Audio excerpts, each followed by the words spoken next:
No tiene la menor idea de cómo se hace un decreto de urgencia presupuestal.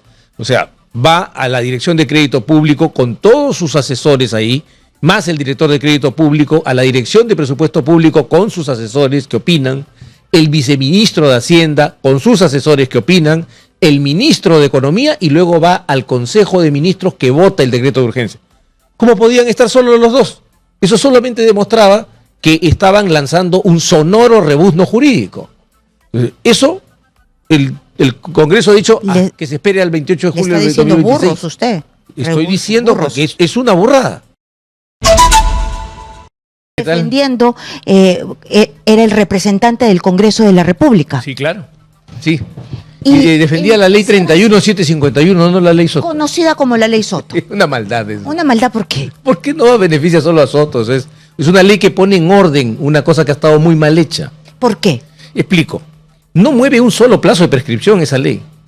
Lo que pasa es que se inventó una suspensión del cómputo del plazo de la prescripción cuando se formaliza la investigación preparatoria en un proceso penal.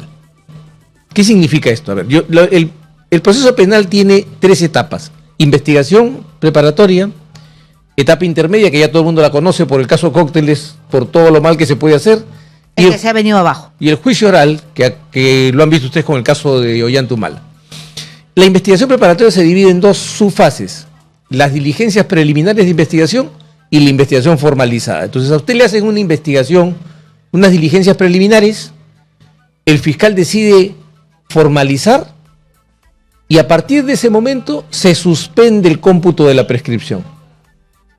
¿Es decir, no puede prescribir nunca? Así es, no podía prescribir nunca, porque a la Corte Suprema de primera intención se le ocurrió interpretar que esa suspensión era hasta que acabara el proceso. Ajá, pero aquí lo cuestionable era que estaba sentado como presidente del Congreso el señor Soto, el congresista Soto, y él la firmó y se benefició, fue el primer beneficiado. Pero no tuvo que ver con él porque él no fue ponente uno. O sea, para empezar, no es el que presentó el proyecto de ley. En segundo lugar, pero no participó. No, él estaba arriba. O sea, los proyectos de ley comienzan con un congresista y un grupo parlamentario que pone el proyecto, pasa a la Comisión de Justicia en este caso, después pasa al Pleno y en el Pleno se vota. Él no tenía la posibilidad, un solo voto no puede cambiarlo todo. Lo que pasa es que nos gusta ponerle chapas a la gente, eso es un hábito muy peruano. Entonces a las leyes también le ponemos chapas, la ley Soto. Entonces quiero terminar de explicar esto. Primero dijo la Corte Suprema, esa suspensión es para siempre, hasta que acabe el juicio. Y ya sabemos lo que demoran los juicios en el Perú. Muchísimo. Ya. Luego dijo, no, me he equivocado. Esta suspensión va a durar lo mismo que la prescripción extraordinaria. Permítanme una siguiente explicación. La prescripción tiene 2 plazos. La ordinaria, si a uno no hay investigación, vence en el máximo de la pena.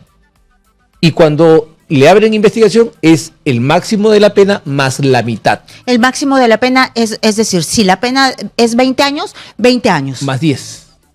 Más la mitad. En la extraordinaria.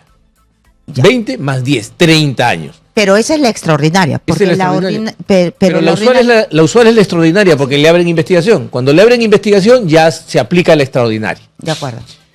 Imagínense que entonces dijo el tribunal, no, vamos a ser buena gente, no puede ser para siempre. Somos muy buena gente. Va a ser así. Va a ser de la misma extensión que la prescripción extraordinaria. Entonces usted tenía 30 más 30.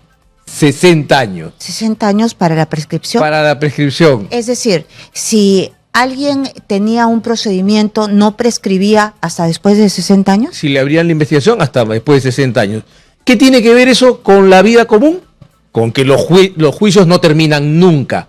Porque si yo tengo 60 años para juzgar a alguien, me siento pues con el cuento de la carga procesal, sigo alargando y tengo a una persona en una situación de indeterminación que es inaceptable. Pero sí hay una carga procesal, eso es verdad. Pero la culpa es de ellos.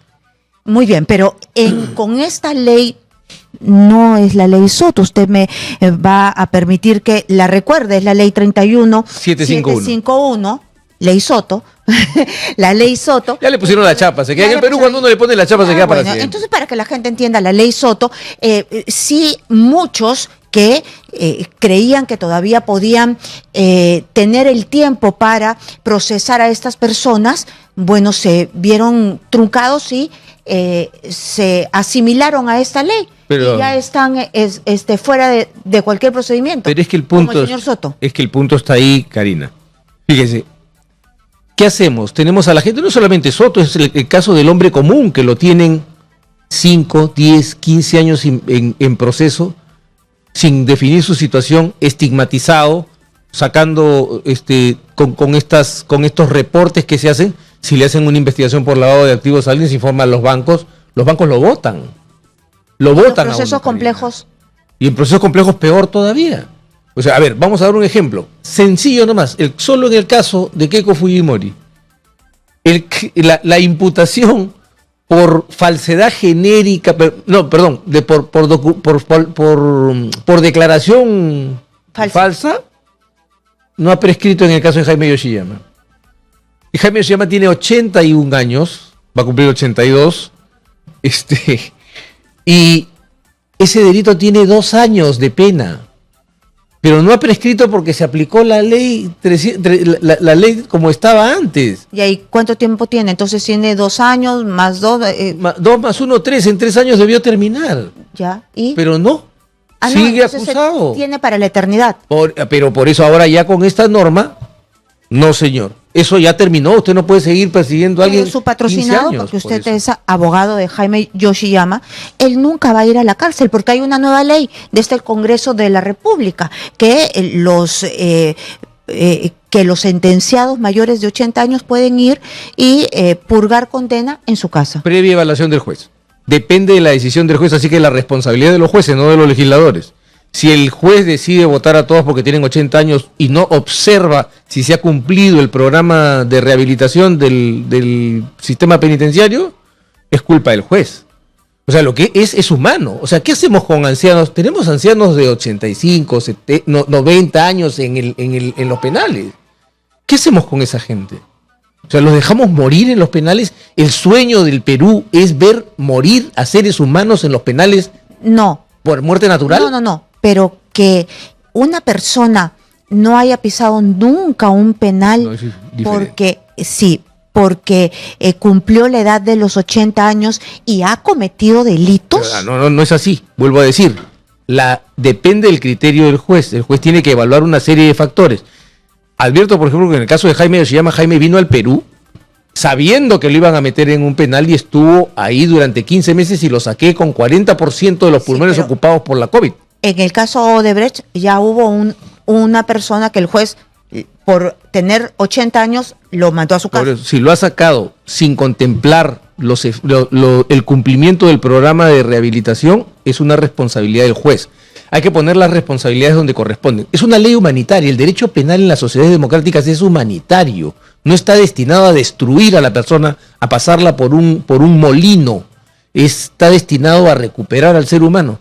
Pero el derecho penal no se supone que es también para que paguen por lo que hicieron. No. Eso es la lógica del retribucionismo. Eso no existe en un sistema democrático. En un sistema democrático es para reeducarlo, aunque estemos fracasando, como vemos por la crisis que tenemos en el sistema penitenciario. Pero esa es la finalidad.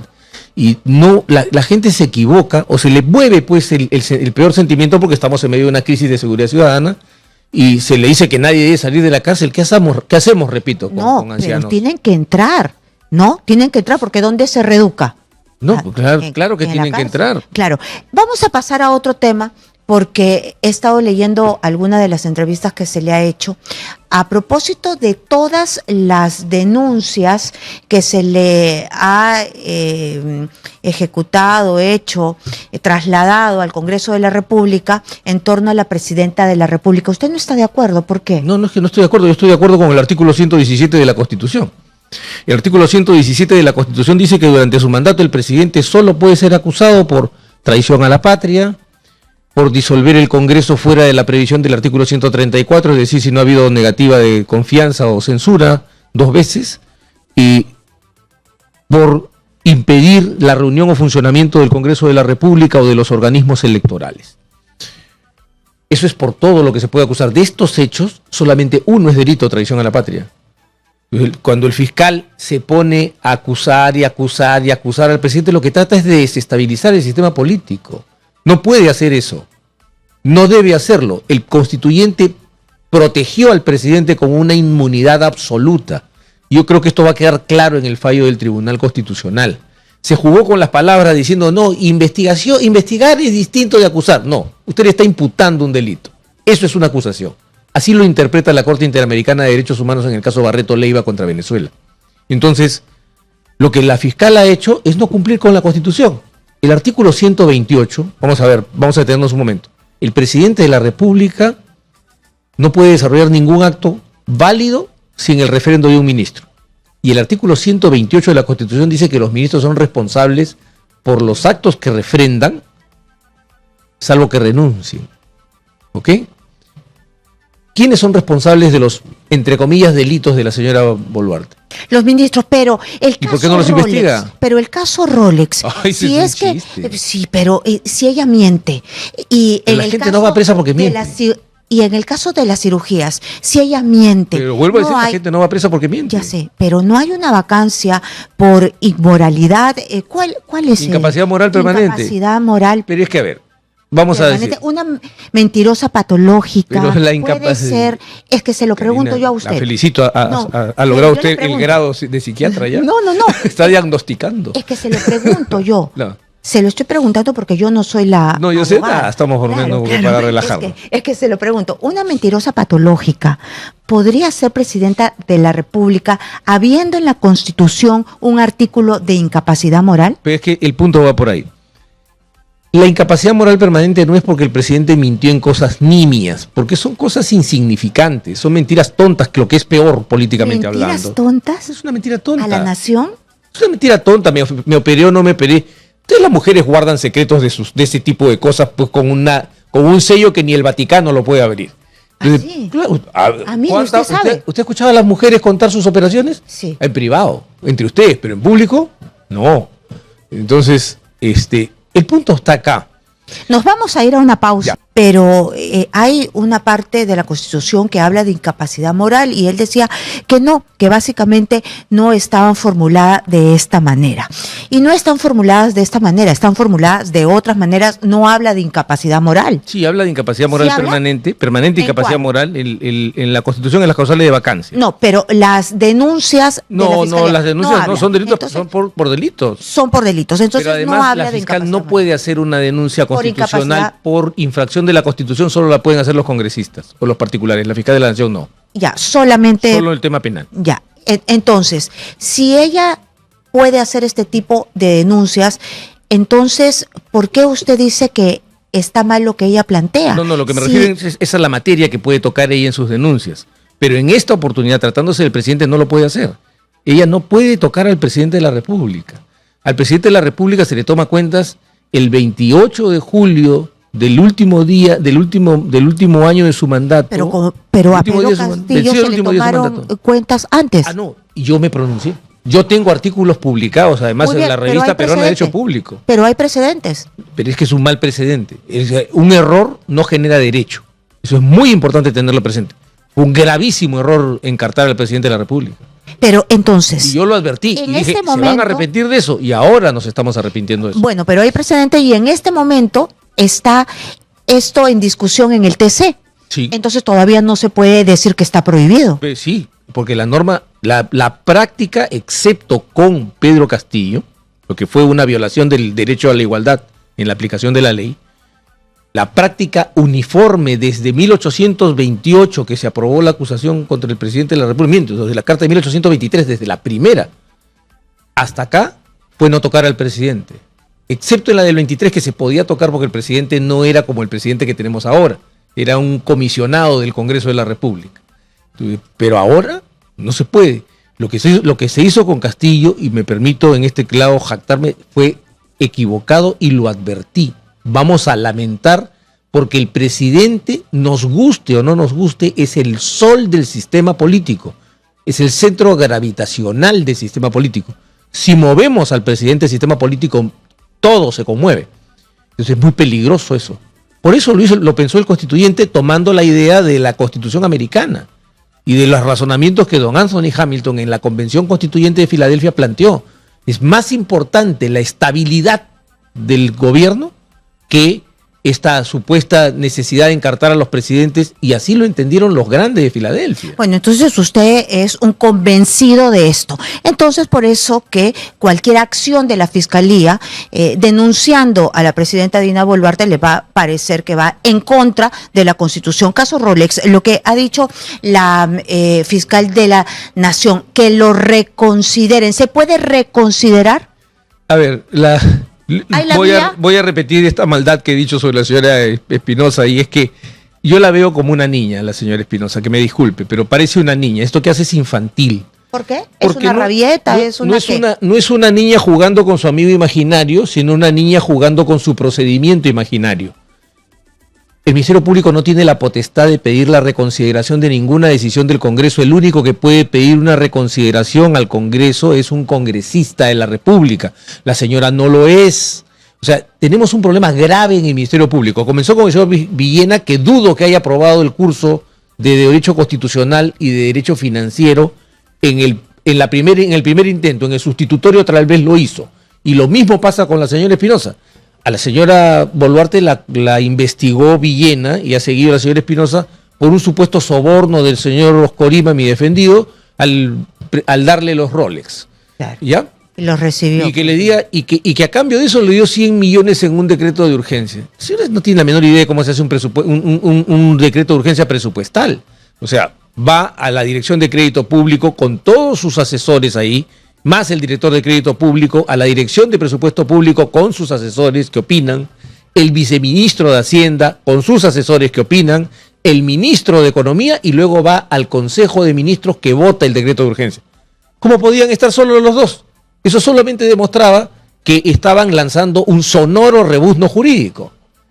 Eso, el Congreso ha dicho que se espere al 28 de julio del 2026. ¿Le está diciendo burros usted? Estoy diciendo porque es una burrada. Entonces, por generar escándalo, por sacudir el sistema político. El Ministerio Público tiene que volver a hacer su trabajo. Tenemos una crisis de seguridad ciudadana porque el Ministerio Público está persiguiendo políticos y no persiguiendo a los delincuentes. Ahora persiguen a un ciudadano israelí por las muertes en Gaza. Mientras tenemos muertos acá, y los señores están preocupados de los muertos en Gaza o en Cisjordania. ¿Qué es esto? Entonces, al otro lado pasa lo mismo. La señora ya está por terminar su mandato. ¿Qué queremos? ¿Un proceso electoral cuando ya está convocado? ¿Qué es lo que están buscando? Y una última consulta. Hoy día se ha visto el tema de Vladimir Cerrón y su libertad, ¿no? Ha tentado el abogado a ver si es que le levantan esta prisión preventiva que tiene. Y él ha dicho desde todo este tiempo que está fugado y está escondido, que está poniendo a buen recaudo su libertad. ¿Se puede hacer eso? Sí, bueno, la Corte Suprema lo ha dicho que mientras uno tiene tiempo de impugnar el mandato de prisión preventiva, puede ponerse a buen recaudo. No lo he dicho yo, lo ha dicho la Corte Suprema en un voto hecho por el propio juez San Martín. Entonces ya no hay prófugos. No, hay prófugo cuando uno tiene condena o una decisión firme de privación de la libertad. En el caso de Vladimir Cerrón, yo sí quiero marcar lo que advertí desde el principio, una persecución arbitraria. Eso lo ha dicho el Tribunal Constitucional, ha ratificado mi punto de vista en el sentido de que Vladimir Cerrón es blanco de una persecución penal arbitraria. Y esta prisión preventiva se sostenía en el hecho de que había fugado para no cumplir con condenas que han sido anuladas. Entonces, si la razón de la prisión era que el señor se había sustraído, entre comillas, de la acción de la justicia porque no cumplía estas condenas arbitrarias, la razón de esa prisión ha desaparecido. El señor Cerrón deberían concederle la libertad y que se defienda como toda persona en un proceso, afrontándolo en libertad. O sea, se ha demostrado para mí, por los pronunciamientos de la Corte Suprema y del Tribunal Constitucional, que Cerrón ha sido perseguido arbitrariamente por el Ministerio Público y un sector del Poder Judicial. Muy bien, solamente para cerrar, ¿inmunidad parlamentaria que regrese o está mejor así para que se les encauce rápidamente sin tener ninguna obstáculo? Porque usted me ha dicho que el sol de nuestro sistema es la presidenta de la República, la presidenta de la República. Pero nuestros representantes son los congresistas, representan a la nación. Y hay un problema, y se lo digo con franqueza, Karina. Es posible tener un sistema político estable, con un poder judicial y un ministerio público, politizados que intervienen y se lanzan sobre los congresistas que no le gustan y no tocan a los congresistas que sí les gustan? No. Yo creo que contra el populismo de cierto sector de políticos que por agradar a la mayoría retiraron la inmunidad, el congresista tiene que tener inmunidad, y más en estos tiempos en los que no se puede confiar en el aparato de persecución penal en el Perú. Cuando tengamos un aparato penal respetable, que no persigue políticamente, yo creo que los congresistas podrían despojarse de la inmunidad. Pero mientras no tengamos eso... A pesar de los mochasueldos, pero depende del resto de los violadores... Pero son procesados después. O sea, la inmunidad dura 30 días más allá de su mandato. ¿Cuál es el problema? Y se suspende el plazo de prescripción en este caso. Entonces, ¿cuál es el problema? Que los procesen, que los encarten, pero que no se use esto. Le voy a contar un caso, por ejemplo, me parece muy gracioso. Hay una asignación por la semana de representación. Están encartando congresistas, a pesar de que no es una erogación de la que se tenga que dar cuenta, los están encartando por peculado. ¿Eso es casual? No, es una carga contra el Congreso. Yo advierto que en las próximas semanas van a ver ustedes una tremenda carga contra el Congreso y contra la señora Boluarte, porque hay quienes quieren, y la señora Espinosa se presta para esto y otros en el Poder Judicial también, adelantar las elecciones. ¿Para qué vamos a adelantarlas? ¿Cuál es la urgencia de adelantarlas? Si ya están convocadas. ¿Quién gana con este desorden? El país pierde un montón de dinero. ¿Porque no da resultado nada? ¿Porque el país está hundiéndose? Pero a ver, un ratito. Hundiéndose el Perú, yo no tengo que defender el gobierno de la señora Boluarte, pero sí puedo defender la data. El Perú ha crecido 3%, que no crecía con los gobiernos anteriores. Ajá. El crimen. Pero el crimen, a ver, eso me gusta. 3 segundos. ¿Han visto el operativo de la Vía Expresa? Sí. ¿Les pareció exitoso? Fue. ¿No es cierto? Ya. Sí. Por procedimientos así, están perseguidos los SWAT, los policías de la Dijimín, porque 2 irresponsables llamados Carlos Basombrío y Rubén Vargas crearon el cuento del Escuadrón de la Muerte. ¿Y sabe qué ocurrió, Karina? No, déjeme contarle esto. Yo sé que usted está defendiéndose. Ya, pero es que le he tenido que sacar a nuestro SWAT. Uno de ellos murió en el penal. El único que pudo ser capturado amaneció sospechosamente suicidado en su celda. ¿Ya? Pero el punto es este. Desactivaron los operativos de inteligencia de la Dijimín para identificar a bandas criminales que asaltaban. Neutralizaron a la Divinco para darle fuerza a la Diviac. Y casi logran desactivar la SWAT. La SWAT, Unidad de Acciones Tácticas, que es la que ha derrotado a los asesinos. Esto que estamos viviendo es el producto de lo que empezó en el año 2016 por decisión de los señores Basombrío y Vargas. Entonces, ¿queremos que se corrija? Bueno, ya está comenzando a corregirse. Hay que proteger al país haciendo que los servicios de inteligencia y los cuerpos de combate urbano como la SWAT funcionen y no sean perseguidos como fueron perseguidos. Muchas gracias.